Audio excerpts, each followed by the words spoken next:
Good morning, everyone, and welcome to my review of race 4 F1 Imola this weekend. So it was the first time since season we had a sprint race.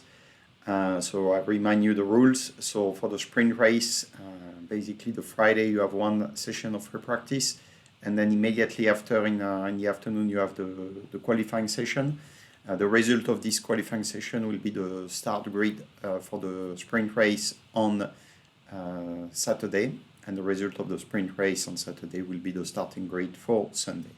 So I remember when I was a race engineer, this kind of weekend were a bit different for us. There was less, it was less intense, I would say less excitement, simply because everything was done on the technical side on a Friday. We had only a 1 hour session to set up the car, and then as soon as the quali started on Friday afternoon, we could not touch the car anymore. Basically, we could, the car was in park fermé, we could then only adjust the front flap and the tire pressure. But again, the tire pressure these days in F1 is relatively easy because the minimum pressure are set by Pirelli. So all the team tend to just run at the minimum pressure without adjusting any further than that. So a change for this year is the point system on Saturday. Basically, last year was only the top 3 position awarded points. Now is the top 8, and the FP2 that happened on a Saturday morning is basically, remember, it was not very interesting for us because we didn't know what the competitor were doing in terms of fuel load. You cannot change the setup of the car.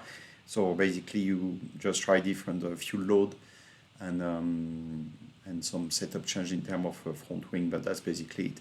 Then I've heard over the weekend a lot of claim from people about the fuel load for the sprint race, but it's pretty easy. It's a 100-kilometer race.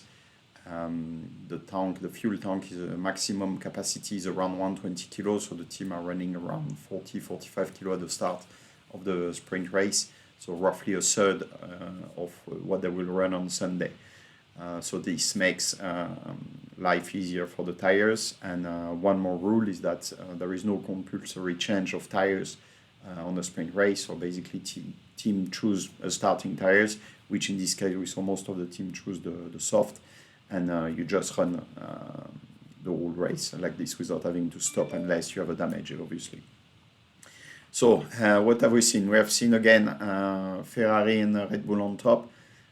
Ferrari brought a new power unit for Sainz, which unfortunately didn't last very long because he spun immediately in the race, so they could not gather so much data on that.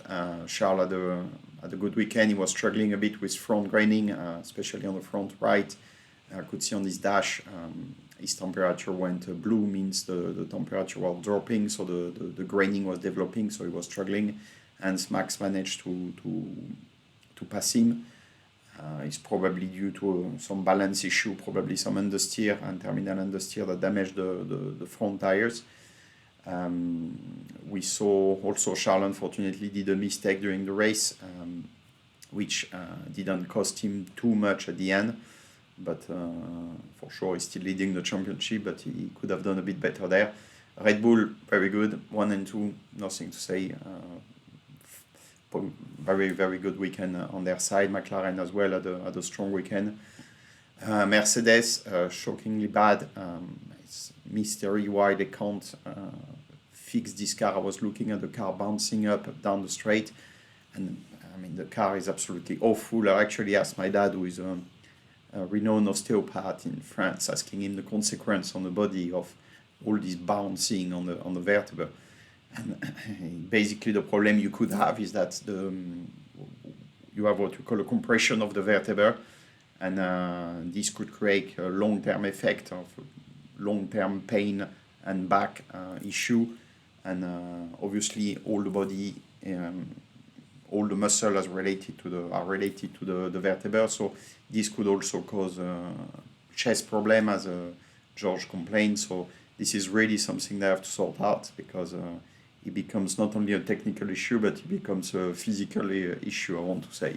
So this is becoming a big problem. Aston Martin back on form. That was good to see. I have a lot of friends working there, and I know they're working really hard, and they deserve this good result on this event. Bottas had a good result.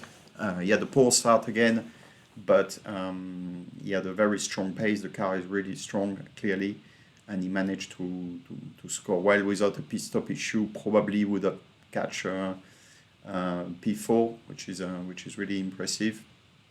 Williams again, very, very much struggling, and that's a mystery because to me the car, at least looking at the car, it looks really good. They remove a lot of paint. You will have seen a lot of carbon parts, and I know for a fact that they gain nearly a kilo, 800 gram, only by removing the paint. So it's quite a big chunk of performance gain there. So clearly team are still struggling to reach the minimum weight. And AlphaTauri struggling. Gasly was clearly not at ease with his car, so that was a problem. And their car doesn't seem that good at the moment. Alpine had a big issue with losing part of the side pod, so they had to retire Fernando's car, which is a shame. I'm sure they could have done well as well. So again, we have seen an interesting race. In my opinion, the race director should have authorized the DRS activation much earlier, but clearly he judged for safety reasons. I imagine he was not safe enough. So we saw a bit of procession of car, and we saw how much the DRS is helping for the overtaking. So that was interesting. So all in all, a very interesting race. And I'm sure the next race in Miami will be very interesting.